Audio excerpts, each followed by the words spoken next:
ইরানের অদৃশ্য অস্ত্রের আঘাতে ধ্বংসের মুখে বিশ্ব অর্থনীতি।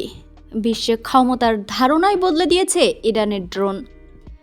কয়েক বছর আগে ইসরায়েল লেবানন সীমান্তে হেজবুল্লাহ তৎপরতা সম্পর্কিত সামরিক প্রতিবেদনে প্রথম ইরানের ড্রোনের বিষয়টি সামনে আসে। পরবর্তীতে সামরিক বিশেষজ্ঞরা ইয়েমেনে হুতিদের ব্যবহৃত ড্রোনগুলোর উৎস খুঁজতে গিয়েও তার সাথেও ইরানের সম্পর্ক খুঁজে পান। তবে 2022 সালে রাশিয়া ইউক্রেন যুদ্ধের সময় যখন ইরান রাশিয়ার সেনাবাহিনীকে ড্রোন প্রযুক্তি সরবরাহ করে, তখন সারা বিশ্ব অবাক হয়ে যায়।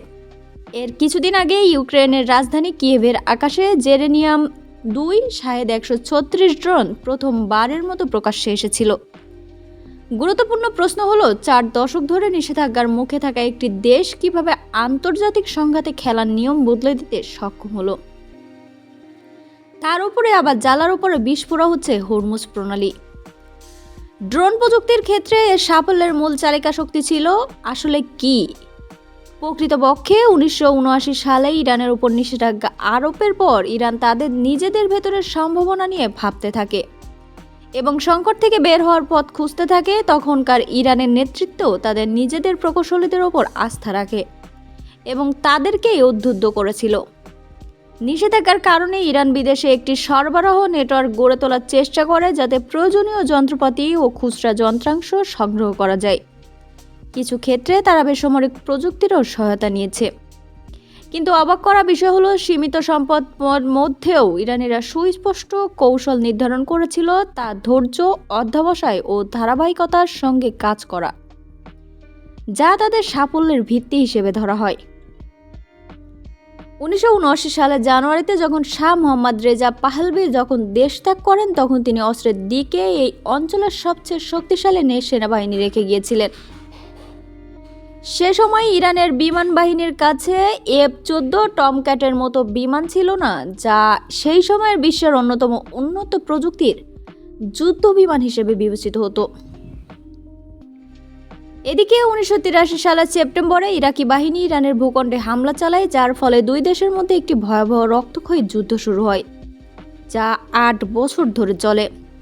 এই যুগে হত্যাযজ্ঞ ও ধ্বংসের নৃশংস পদ্ধতি ব্যবহার করা হয়, যার মধ্যে রাসায়নিক অস্ত্রও ছিল। এই দীর্ঘ বিভীষিকাময় যুদ্ধে প্রায় 10 লাখ মানুষের প্রাণহানি ঘটে।